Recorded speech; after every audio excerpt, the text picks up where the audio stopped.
آپ کو پتا ہے بہت سے جھگڑے کہاں سے شروع ہوتے ہیں؟ کہاں سے شروع ہوتے ہیں؟ جب مرد حضرات اپنی ذمہ داری نہیں پوری کرتے.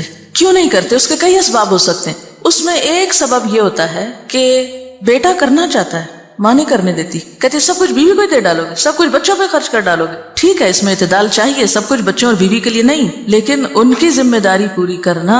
اگر مائیں یہ تعلیم اپنے بچوں کو دیں گی اور بچے آگے اپنی بیویوں کا اور بچوں کا خیال کریں گے، ان کا دھیان رکھیں گے، تو اس سے فائدہ کیا ہوگا؟ گھر میں خوشی ہوگی، گھر میں سکون ہوگا، تو آپ سب کام اچھے سے کر سکیں گے. اور دوسری بات یہ ہے کہ جب اپنے گھر والوں کو چھوڑ کے دوسروں کو دیا جاتا ہے، اس سے کیا ہوتا ہے نقصان؟ جو لے کے جاتے ہیں ان کے لیے دلوں میں نفرت اور عداوت پیدا ہوتی. مائیں یہ تو بیٹوں کو ضرور سکھاتے ہیں، دیکھو بہن ہے تمہاری، اس کو بھی دینا ہے، یہ بھانجے ہیں، یہ بھتیجے ہیں، یہ فلاں ہے، یہ فلاں ہے، سب کو دینا. نہیں سکھاتے تو کیا نہیں سکھاتے؟ بیوی کو بھی دینا. بیوی کا اگر وہ شوہر دل جیتیں گے تو کس کو فائدہ ہوگا؟ بالکل مدر ان لا کو ہی فائدہ ہوگا. لیکن اس کا یہ مطلب نہیں کہ بیویاں پھر واحد وارث بننا چاہیں سارے مال کی. دیکھیے مرد حضرات عام طور پر ان معاملات میں بیوی پہ بہت انحصار کرتے ہیں. وہ کہتے ہیں جدھر تم چاہو دے دو. اکثریت کو میں نے یہ دیکھا ہے، جو چاہو کرو. اب عورت کے ہاتھ میں ایک چیز آ گئی، اب ایک اور آزمائش، ہر نعمت آزمائش. اب اس پہ کیا فرض عائد ہوتا ہے کہ وہ سارا کچھ چھپا کے اپنے پاس ہی نہ رکھ لے. پھر اگین جب بہو پہ بات آتی ہے تو بہو اور بیٹی کے یا نند بھاوج کے آپس میں تعلقات ہی خراب ہوتے ہیں. مثلا شوہر نے کچھ دیا، بہن کو نہیں دکھانا، چھپانا ہے. ساس سے بھی چھپانا ہے، اس سے بھی چھپانا ہے، اس سے بھی چھپانا ہے. اس کے کوئی وجوہات ہو سکتے ہیں، لیکن ان مسائل کو کم کرنے کے لیے اصل جو چیز چاہیے وہ دلوں کا بڑا ہونا ہے. جو لے جاتا ہے لے جائے، میرا حصہ کوئی بھی نہیں لے جا سکتا.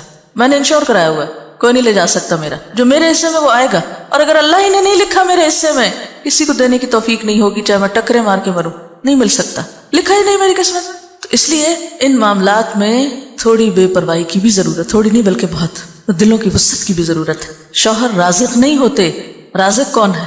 اللہ. اگر وہ ہمیں دینے کی بجائے ماں کو دے رہے ہیں، بہن بھائیوں کو دے رہے ہیں، باہر کہیں دے رہے ہیں، تو اس میں بہت جلنے کوڑنے کی ضرورت نہیں. جو آپ کا وہ آ جائے گا، جو اللہ نے آپ کے لیے لکھا ہے وہ کہیں سے بھی آئے گا. تو جب تک ہم بھروسہ اللہ کی ذات پہ نہیں کریں گے نا تو بات نہیں بنے گی. حضرت ابو ہریرہ کہتے ہیں کہ رسول اللہ صلی اللہ علیہ وسلم نے فرمایا کہ 1 دینار وہ ہے جو تو خدا کی راہ میں خرچ کرے، 1 دینار وہ ہے جس کو تو غلام آزاد کرنے میں خرچ کرے، 1 دینار وہ ہے جس کو تو مسکین پر صدقہ کرے، 1 دینار وہ ہے جس کو تو اپنے اہل پر خرچ کرے. ان سب میں اپنے اعتبار سے سب سے بڑا دینار وہ ہے جس کو تو اپنے گھر والوں پہ خرچ کرے. آپ سب کو ایک وعدہ کرنا ہوگا مجھ سے، سب بیٹوں والی مائیں اپنے بیٹوں کو یہ حدیث لفظ پڑھائیں گی. سب ساسیں جو اس وقت ساس بن چکی ہیں خاص طور پر بیٹوں کو یہ حدیث سنائیں گی. یہ قرض ہے آپ پر. یاد رکھیے کوئی بھی اصلاح ہو نہیں سکتی جب تک کہ دو طرفہ دونوں طرف سے دل نہ بڑا کیا جائے، دونوں فرائض ادا کرنے میں نہ لگ جائے. اگر دونوں حقوق مانگنے میں لگ گئے تو مسئلہ خراب ہوگا. تو یہاں پر آپ دیکھیے کہ خیر کے کاموں میں خرچ کرنے کا بھی اجر بتایا گیا، لیکن اس کے ساتھ ساتھ اہل و عیال پہ خرچ کرنا بھی باعث اجر و ثواب ہے. اور ذمہ داری میں نے آپ پہ امانت ڈال دی ہے، بیٹوں کو یہ حدیث سنانی ضرور ہے اپنی زبان سے.